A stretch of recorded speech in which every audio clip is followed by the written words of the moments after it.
Well, the theory behind a deep state or a deep government, if you will, and again, you mentioned there was a New York Times article recently that discussed this, is take the United States, for example. The theory would go something along the lines of inside the US government, you have a group of federal employees who have organized themselves against the legally elected president of the United States, Donald Trump, because they don't like his policies, they disagree with him, and what they can't gain in an election, they're going to try to undermine from within the government. And of course, their favorite weapon, if you will, if you believe the theory, would be the leaks that you were referring to previously. But Stephen, we know that leaking is not new. We know that intelligence officers are apolitical. So why are we seeing this level of leaking? Leaks that, as you mentioned, has resulted in the swift removal of Michael Flynn.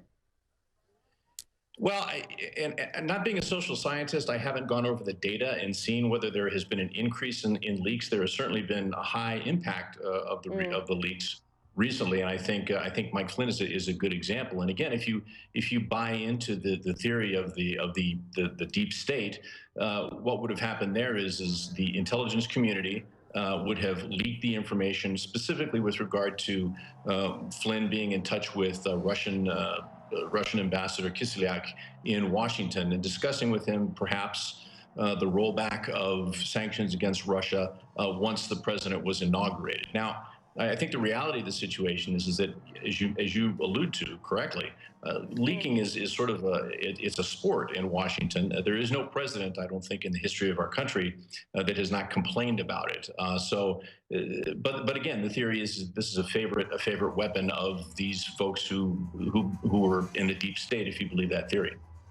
Of course, and we should be very clear, it is serious, and as well, this leaking is illegal. But some will go as far as saying, Steve, that President Trump has pretty much brought this upon himself when he made disparaging remarks and belittled the intelligence community. Is that a fair statement?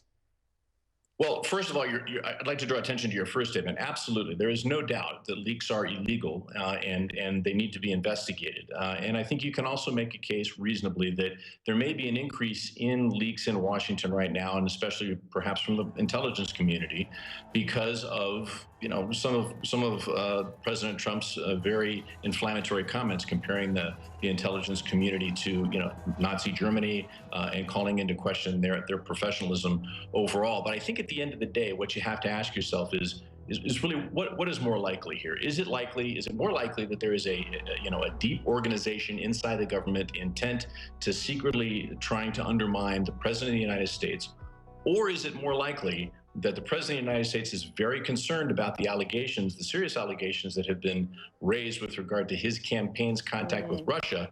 And when that happens, he immediately says, we need to be focused on these leaks. We need to be focused on the deep state. I'm thinking that the second option is probably a more reasonable one.